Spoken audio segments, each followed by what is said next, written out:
quick chat on yoga music, how to make playlists for your yoga classes.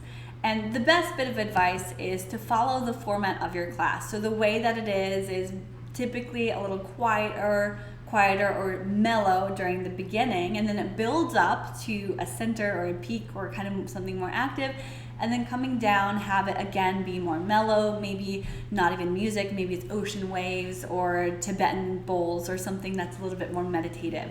So starting quiet, lifting up, building up, coming into like maybe something with a beat, and then coming back down. But it's up to you. A lot of people teach yoga in silence, and that's more of the traditional way, and it can be a very common way to teach a yoga practice. Or if music, for example, with trauma yoga or trauma-informed yoga, you wouldn't want music because it can be triggering and also distracting and disassociating with yourself, and it takes you kind of externally. So it's up to you if you want to use music or not.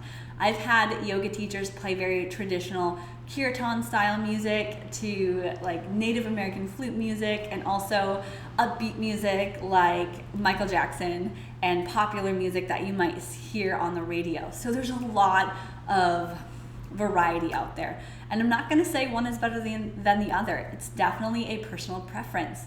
If you're teaching at somewhere like the YMCA, you do have to be mindful of the population, not to add maybe the explicit language, or if you're teaching kids yoga classes. I remember teaching high school kids. It was really funny, and I had put on the song Stacks. I think it's Stacks by Bon Iver, and in it says something very softly about being drunk as hell, and it's like you can barely notice it, but I got a lot of giggles from it, and I had never even noticed that lyric. So be very mindful of any lyrics that you might be providing to your practice, especially if it's during the very beginning or somewhere where you're really chill and you're able to really hear the music and the lyrics. That's up to you. I prefer instrumental, and that's up to instrumental or lyrics that are very soft and you can't really hear what they're saying.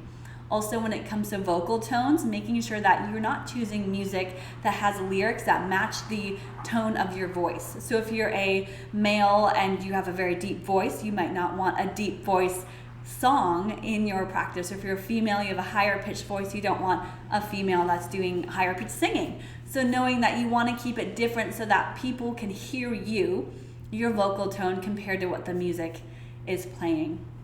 And there's a lot of other things with music as far as like teaching at gyms, how loud it has to be, how quiet it has to be. With yoga, it's typically pretty quiet. Depends on if you're doing a crazy fun, event like a glow-in-the-dark yoga, you might ramp it up a little bit. But also do make sure that people can hear you. And we will work a little bit more on voice and projecting in bigger or outdoor environments in a different segment. But today talking about music. So with music, the thing that we're all on board for is the best way to create a playlist is probably the app called Spotify. Spotify looks like this. This is actually one of my playlists I created. Spotify is great because it's more than just creating playlists. You also can follow other people like a social media channel, follow their playlists or follow them as a person and listen to what they've got. So there are so many yoga playlists out there already that you can pick and choose from, and will also says recommended songs. With this playlist that I have that's about 12 songs long, it recommends 5 other songs underneath it that I could add or play. Most artists, most popular music is on here, and if you like a popular radio song out there right now, you can probably find an acoustic or a cover of it, an acoustic version or a cover of it, or the song itself if it fits well in your class. So you can browse by, search for specific songs.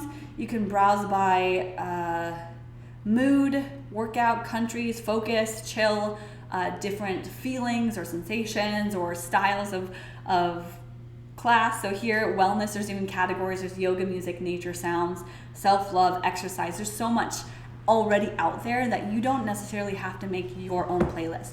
It is kind of fun if you're into it, and it does take some time to make a playlist and make it yours and make it known that this is your style. This is the playlist that you create, and it can really enhance the emotional state or the mood of the practice.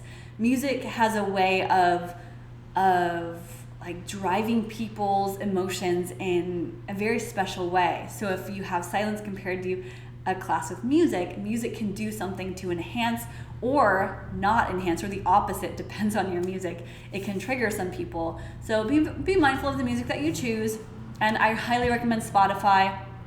I wish I could give you like an affiliate link or something, but I won't because I don't think that I have one. But for $10 a month, you get you can download the playlist, which I also recommend.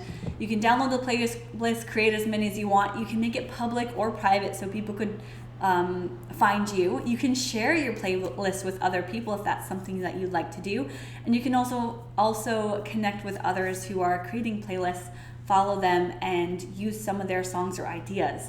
So $10 a month. There's no ads. There's no commercials like Pandora or YouTube might have, and you can download the playlist so that you can go offline and still play the song. So if you have the option to download one song or all of the songs in a playlist, so that you know if you don't have internet access or it gets a little choppy, that your playlist is still going to be there.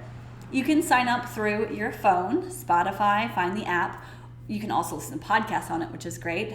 But you can sign up on your phone or on your computer. If you give access to other like multiple things, like it's playing on your computer, you can't also play it on your phone. So if you give access to your spouse or your kids and they're playing music, you then will get kicked off when you're on, in teaching a yoga class, and might have to like kick them off by replaying.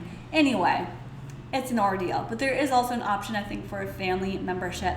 It's 4 or 5 channels for, I think it was only like 15 or 20, so it's not as much as paying $10 per subscription, but it's a subscription monthly. You can cancel anytime. There is a free version. I think with that free version you're not allowed to download the songs, and I don't know exactly what you get with that. You can definitely start free.